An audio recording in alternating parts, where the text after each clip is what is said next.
Blog Talk Radio. Hello, everyone. Good morning. This is Lori Smith. This is One Child Abuse Survivor to Another Restoration. We're on for 30 minutes. It's a live internet streaming radio broadcast. And, I'm just waking up, having some coffee here. And it's Thursday, August the 4th, 2016. And we're just going to continue on where we left off yesterday.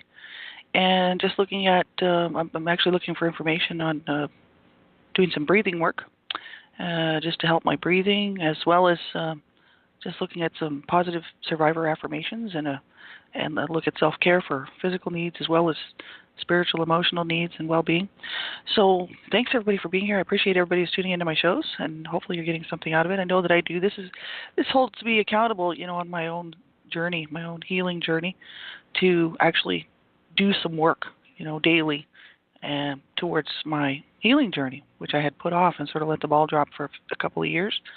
So, it's a slow process, but this is sort of guarantees that I'll actually do some work in it during the day. So that's why I like doing these shows, and hopefully you're getting something out of it too. So chat room's open. You can sit in there if you want to. I did pop the link in there to the website that I was talking about yesterday, Havoka. That's I had to go and actually get the link there. That's Havoka. That's help for adult victims of child abuse. And if you look on the left-hand side of the website there, information for survivors, they have it all categorized there. There's all kinds of information there for people and for survivors of abuse and mainly child abuse. But there's quite a bit of information there, so you can go and check that out. That's Havoka, www.havoca.org. And you can look there, and they have a bunch of tabs at the top, and home, survey, about us, first step, survivors. Under the survivors tab, you'll find all that information. So that's where I picked up a lot of stuff, just looking at it, and realized that they have some good information there. So that's where we're gonna look at some of it this morning, as well as some of Irving Studios, Michael C. Irving's website from Child Abuse Survivor Monument. Child Abuse Survivor Monument. That's what it's called. So thanks for being here. I appreciate it. I'm going to look at a morning reflection of how am I doing this morning. I woke up and didn't get an early start as I did yesterday, so I'm still waking up. How do I feel this morning? What am I feeling here this morning? Actually, I feel about the same as I did yesterday.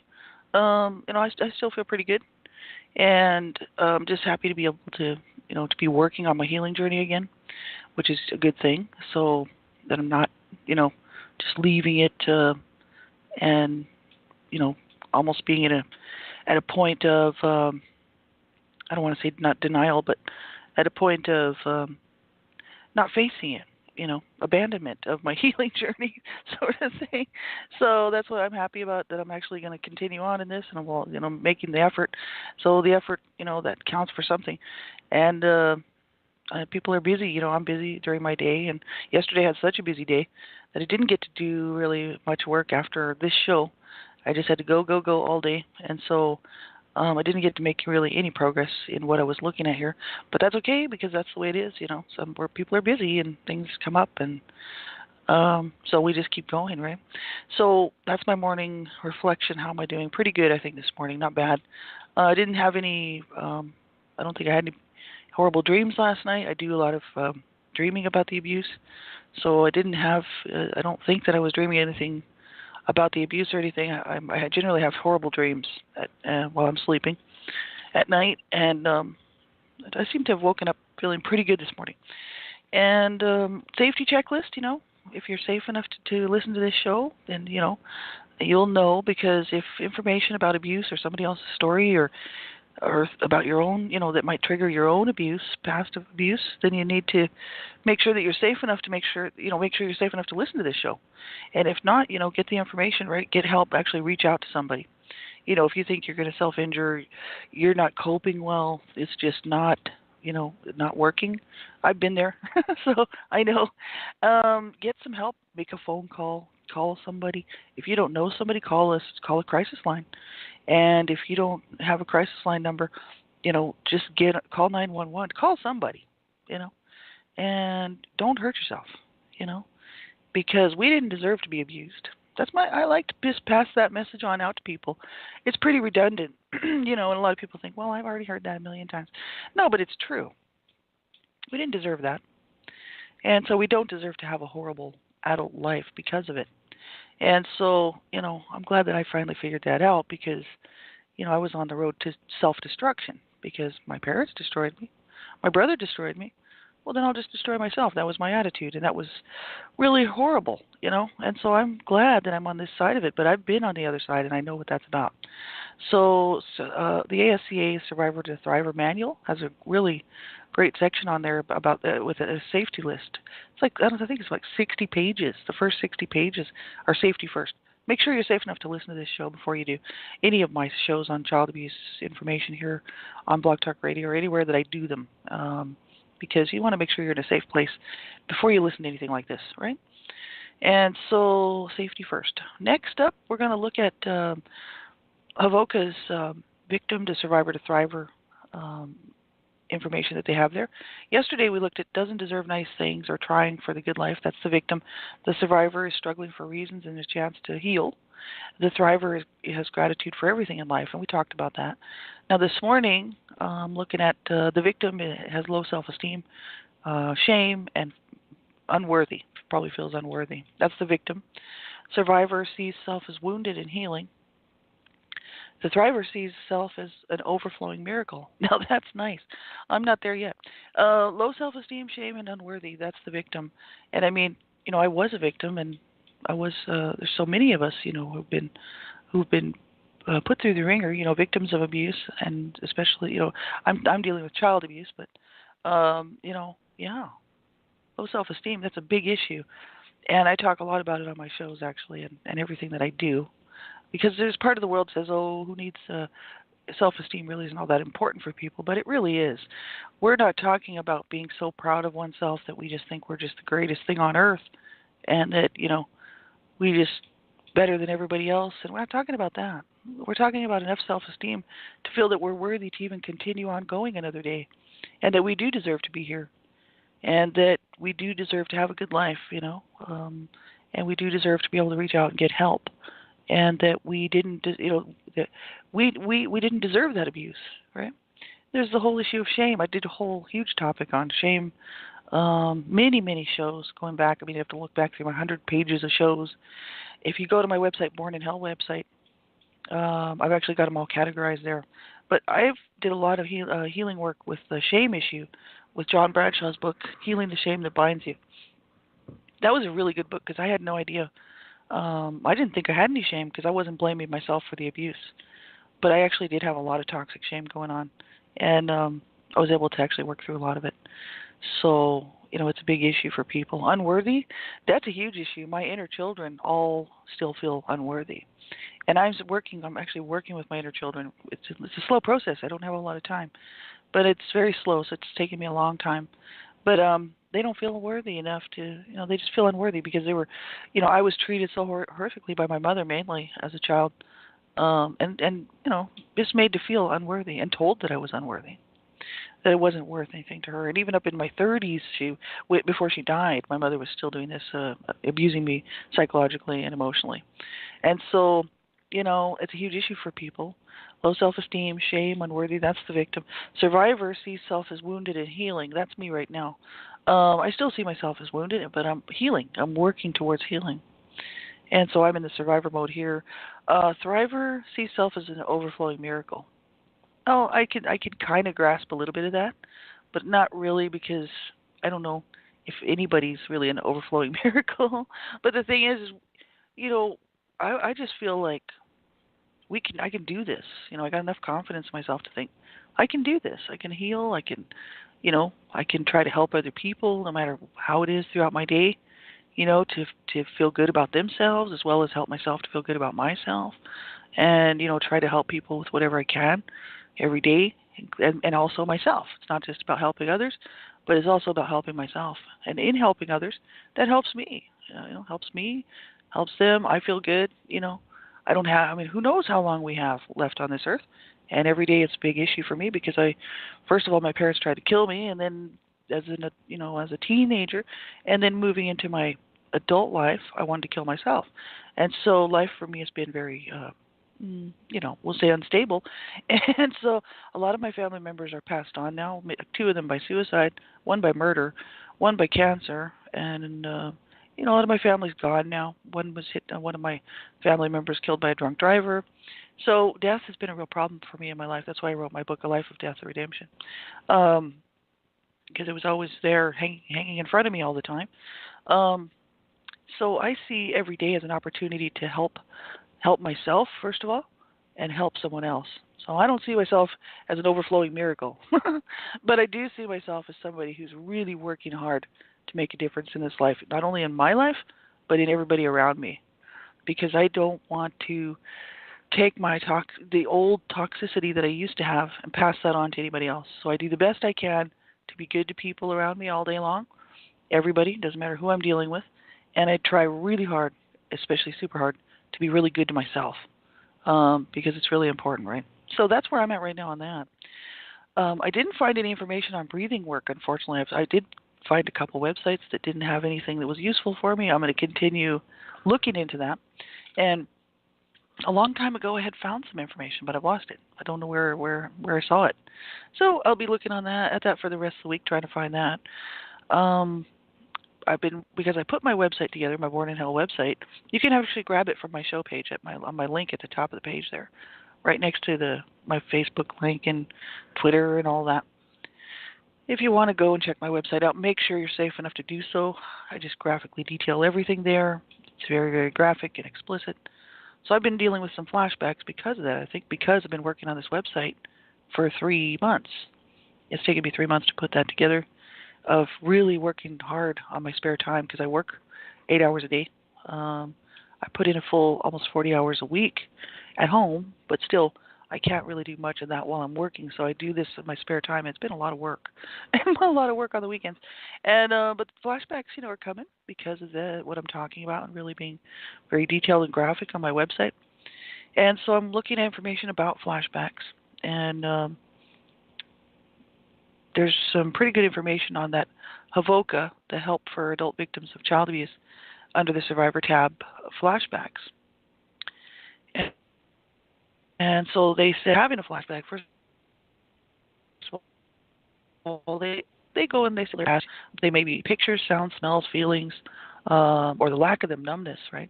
Sometimes there's no actual visual or auditory memory, just that we might feel panicky or trapped. We might feel powerless without knowing why.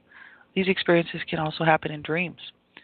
They said as a child, you had to protect yourself from the emotional and physical horrors of the abuse. In order to survive, that child remained locked inside, unable to express the feelings and thoughts of that time. This is what they're saying here. I haven't really seen this type of information on flashbacks. I've seen a lot of other information, but it is as though we put that part of us into a time warp until it comes out in the present. And when that part comes out, the child in you is experiencing the past as if it were happening today. So they said as the flashback happens, it is as if you forget that you have an adult self available for comfort, protection, and grounding.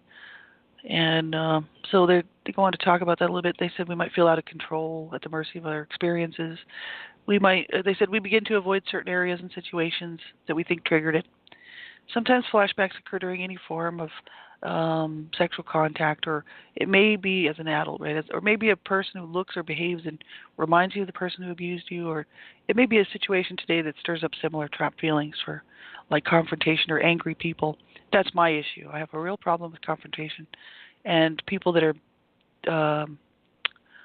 kind of harsh with me because, in any situation, because of the way that my mother treated me, which was so horrific, because I've got that battered child syndrome thing going on where, I was beaten so horrifically by her that, if somebody's harsh with me, I can feel that negativity, and even if it's just somebody I don't know and they're just being rude, it just brings back that feeling. But I know that it's not her.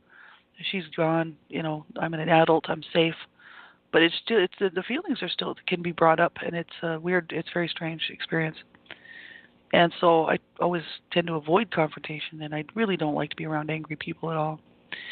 So they go on to talk about that. You can find that on their website. That's HAVOCA, Help for Adult Victims of Child Abuse. But they say what does help? They said, tell yourself that you're having a flashback when you're having them. I used to have flashbacks at work when I was a few years back when I was doing these shows actually, and it was very uncomfortable. And so I just remind myself that I'm having a flashback.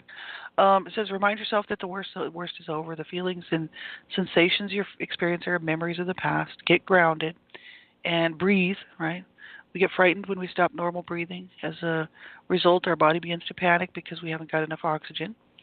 So that can cause dizziness and sweating and feeling faint and that sort of thing. Right. Panic, almost like a panic disorder. Panic issue, right? I was looking at information about that because I am looking for breathing information, right? And reestablish to the present. So begin to use your five senses to look in the present, right? Look around, see colors in the room, shapes of things, listen to the sounds in the room, your breathing, traffic, birds, people. Get grounded. Reestablish in the present. And that's what I used to do. I've always done that. Count, like I was saying yesterday, I would do counting techniques. I actually still do that today because I have a lot of problems with, I guess it's probably just from the horrific abuse that, everything triggers me. Going to the bathroom triggers me. Going in the kitchen triggers me. And I got to go to the bathroom several times a day, and I have to go in the kitchen quite a bit too. And it's like these rooms trigger me. So I always do a lot of counting. But I just do it subconsciously. I'm not even paying attention that I'm doing it. And that's what abuse does. It can cause a lot of problems for people. But I've learned how to ground and how to be in the present and how to ground myself. So grounding work is very important. We'll take a look at that sometime. So anyway, we'll look some more at this another day. Maybe tomorrow we'll pick back up here where we left off. And so I want to continue on. We've got a positive reinforcement. So what am I doing right today? What am I doing in my daily walk that's good for me? That's right. I'm not going to look at the negatives so much because it's so easy to be negative and hard on ourselves. What am I doing right in my daily walk so far? Well, I'm making some progress just by doing these shows and getting up in the morning and trying to take care of things. I'm actually trying to get back on my schedule. I got a year to go pretty much to finish my bachelor degree. I've already paid for that. I need to finish it off and get it done. So there's things that I'm working on getting back into the schedule, as well as I'm going to try to do some physical care for myself and get some exercise and things like this. So positive reinforcement, I am working on it, which is good. And we looked at some positive affirmations like I'm a good person, I'm made in God's image, or you could say I'm made in my Creator's image or my higher power's image, right? The next one up is I am intelligent. I am intelligent. I can tell myself that all day, but if I don't believe it, then it doesn't help. I'm intelligent. Do I believe this? Absolutely I do. Am I the most intelligent person on the planet? Not at all. But I'm not stupid either. I'm not that. See, that's where the abuse that my mother especially inflicted upon me as far as the verbal, emotional, psychological stuff was that I was worthless, that I was stupid, and that got ingrained into me. And my family members, my siblings, actually, they made it worse because they just sided with my mother. They took her side. Well, they did so they wouldn't be abused, right? That's the problem with abuse so many times. And so, I was just this dumb kid who needed to be abused, right? And always really the stupid kid, really stupid. And my mother would hit me in the head and bash me in the head and stuff and call me stupid. And, do I believe that I'm stupid? No, I really don't. Do I believe that I'm intelligent? Absolutely I do. But I have to remember that. And I need to go in and do some work with my inner children, to make sure that they understand that that was wrong what happened to them. They certainly didn't deserve that. And they're not stupid. And they never were stupid at all the ages that I was growing up, right? It's a big job, and I need to get in there and do some inner child work. I actually was making huge progress in that. And I sort of, like I said, I dropped the ball, right? That's why I'm doing these shows. Because it makes me accountable. I'm going to have to do the work instead of just put it off and, avoidance type techniques, right? Self-care. What am I doing for self-care? Yesterday I was talking about that. It's just important that, just even, making sure that we take care of ourselves daily, having a shower, making sure we're eating properly, right? Getting enough sleep, drinking water, That's the physical side of it. Maybe getting a little bit of exercise, go out for a walk or something. I don't have a whole lot of time, so my time is limited like most people.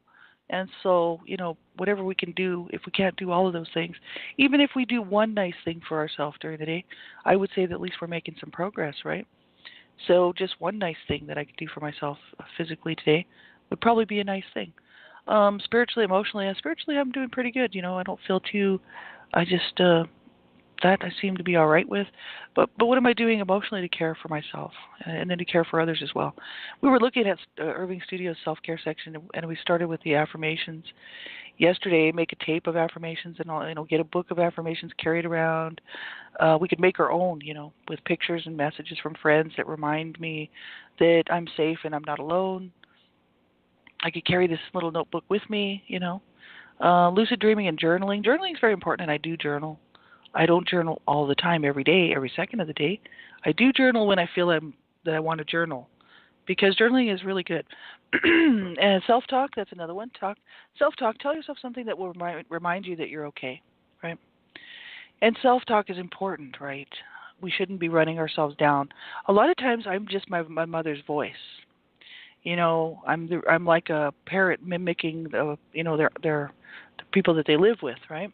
Well, a lot of times, throughout the day, certain times, certain things will come up, and I'm just my abuser's voice all over again, doing it to myself. And they talk about that on Havoka, that there is an inner abuser as well, who's picked up these horrific, abusive ways of dealing with me, and so I'll hear my mother's voice quite often. It's not audible. It's just that it was ingrained in my head, for so long. That I really don't count. I'm really worthless, and I'm just kind of taking up space here on the planet.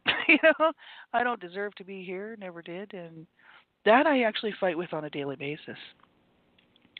So then the other part of me, the adult part of me that knows that what my mother did was incredibly wrong, and that all my family members that abused me was incredibly wrong, and the other people in life too, friends that have hurt me and whatnot.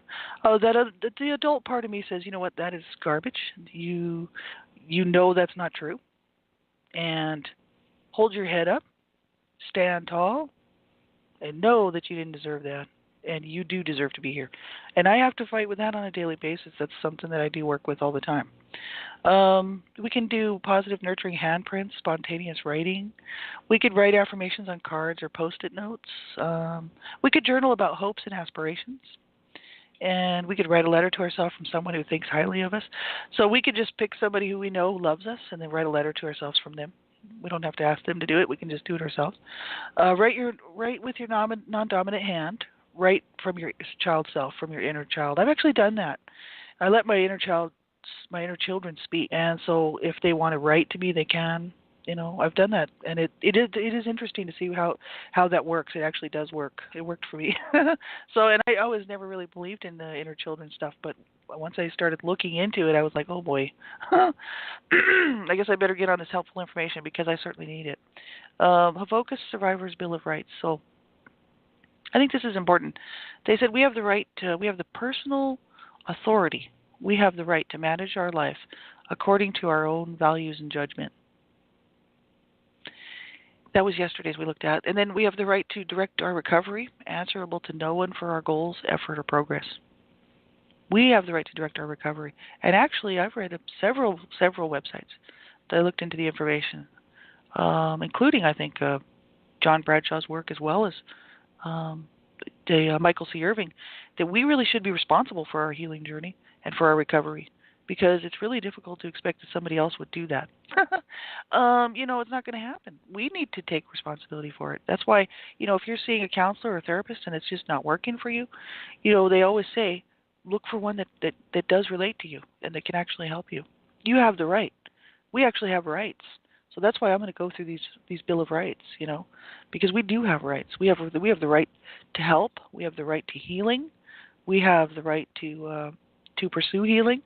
And if the healing, and the whatever the we're using at the time is not working, then we have the right to change that and look for something that is helping us or that will work or someone that can help us as far as a counselor goes or a therapist, psychotherapist. It's very important to be responsible for our own recovery, right? And so I knew that a long time ago when I started looking into this, and I thought, yeah, nobody else is going to do this for me. I'm going to have to do it, and I need to be responsible for it. And I need to make sure that I'm getting my needs met, right? Because as children being abused, we don't get our needs met in any way, shape, or form. As an adult here on this earth, that's the best thing I could do for myself, is to make sure that my needs are being met, as best as possible, right? So, and that doesn't mean being pushy and pushing myself over other people, but what it does do is it puts me on direct equal ground and equal playing field with the rest of the world that says, you know what, I have rights. I did not deserve to be squashed down and abused as a child, and I have rights. I can stand up for myself and I can get help. And so that's why I always encourage people to, to get help, right? To make sure that you allow yourself to get help, right? There's a personal bill of rights, and we were looking at that yesterday. We're on number 3 now. The first one says, I have numerous choices in my life beyond mere survival. I like that. Number 2, I have a right to know and discover my inner child within. Number 3, I have a right to grieve over what I didn't get that I needed, or what I got that I didn't need or want. So that's cool. I like that. I have the right to grieve over what I didn't get. So my inner children I work with them on that, and because some of them are still hurting, and actually most of them are still hurting, but there's a few that are kind of doing all right. And I have the right to grieve over what I got that I didn't need or want, right? Which would be the abuse. I didn't need that and I didn't want it. I have the right to grieve that. I have the right to grieve that I didn't get what I needed, which was love and care and concern and just being treated right. So I have the right to grieve all of that, and so do you, right? And there's like 38 of these. This was Charles H. Whitfield, MD, Healing the Child Within. So that's interesting, and I like looking at those. It's pretty good. And Havoka, they have a getting started affirmations. That's what I'm working on right now, is some affirmation work. Right? I have a basic trust that my affirmations will work and my efforts will be rewarded. So I have a basic trust that my affirmations will work and my efforts will be rewarded. I believe that, but only if we put the time and the effort in, right? Because I'm a realist. I know that if we don't put the time and the effort in, then it's not going to work. Coping mechanisms. I'm actually coping quite well. But there, Irving Studios coping list has create and use personalized coping lists information that we'll run through at some point.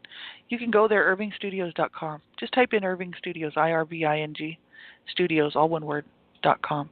Or you can just type in your browser, Child Abuse Survivor Monument. That'll take you there. And he's got a bunch of information there on coping and grounding and really great work. Self-nurturing we were looking at, support people. There's a meditation gallery, which is really cool. And the meditation gallery, we looked at self-blame, and now we're going to look at, we only have a couple minutes here now, feelings of shame. So this is the next one that I want to look at. And they have this healing meditation square there that you can go, and there's music, and there's all kinds of stuff there, meditation. But the actual the write-up that they have on that is, breathe in, I know I am not shameful, right? This is healing feelings of shame.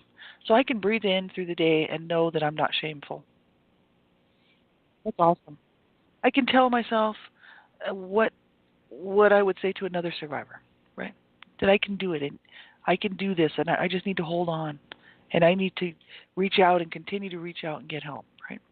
And so that's what I tell all of you. And we'll continue on. We'll look at some more of these. Reflect on your goodness and the belief that others have in you, right? And know it was not your fault and you did nothing wrong.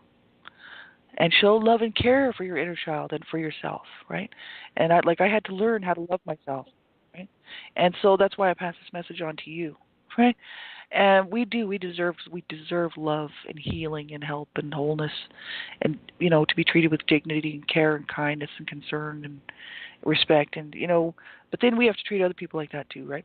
And so be good to ourselves, be good to others, right? And so have a wonderful day, everybody, and we'll talk to you tomorrow. I'll be back on same time, same place. Just take good care, and we'll see you tomorrow.